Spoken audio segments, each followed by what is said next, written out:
So, it is time for the meat of the podcast. yes. The delicious, succulent steak that is CRQs. Unless you're vegetarian. Yes, in which case it's a tofu steak. Anyway, would you like to ask the first question? I would love to, more than anything. Go on. Would you be able to live in a house like that one in the film? Middle of nowhere, there's flat grassland around you, then an impenetrable forest wall of trees. Fuck no. No, it's terrifying. It is.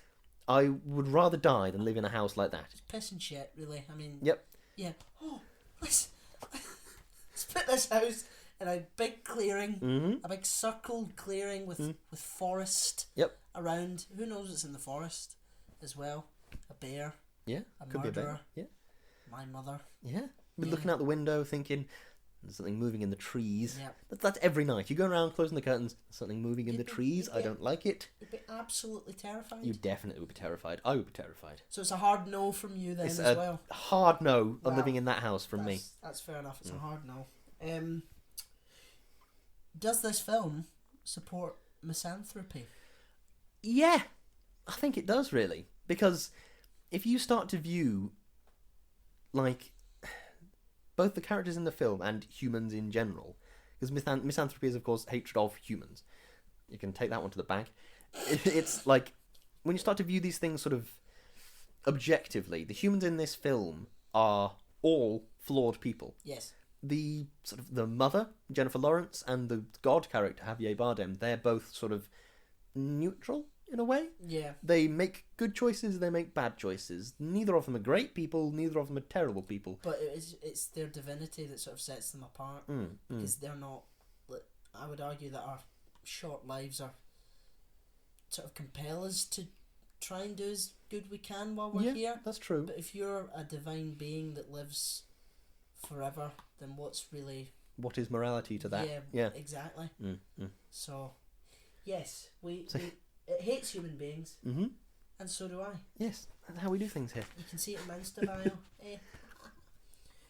Good stuff. I have a CRQ / I suppose it is a CRQ. A man died in that baby's room. Yeah.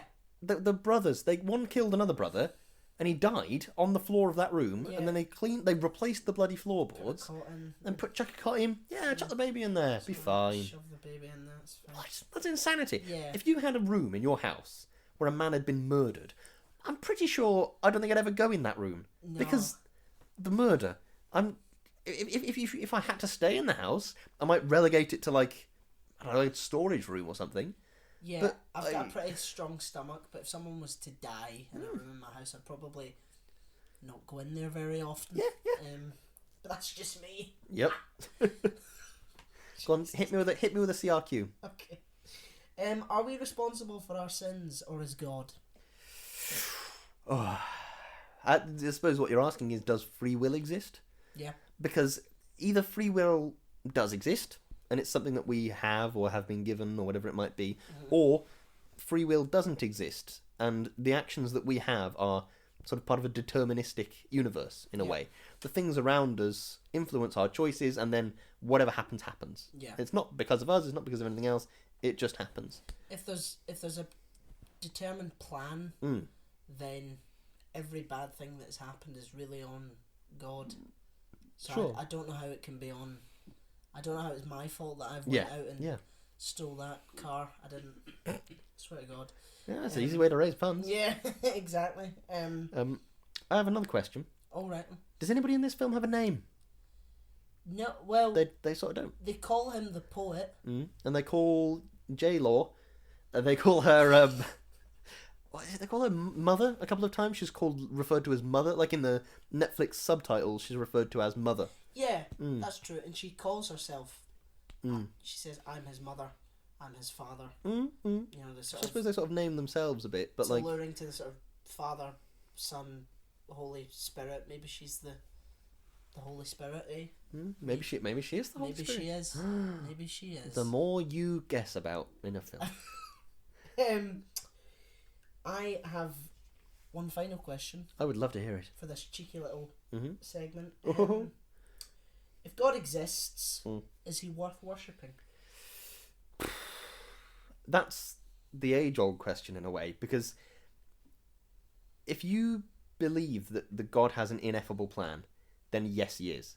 But if you don't, but presupposing he's real, is a defined entity that we know exists. Yeah.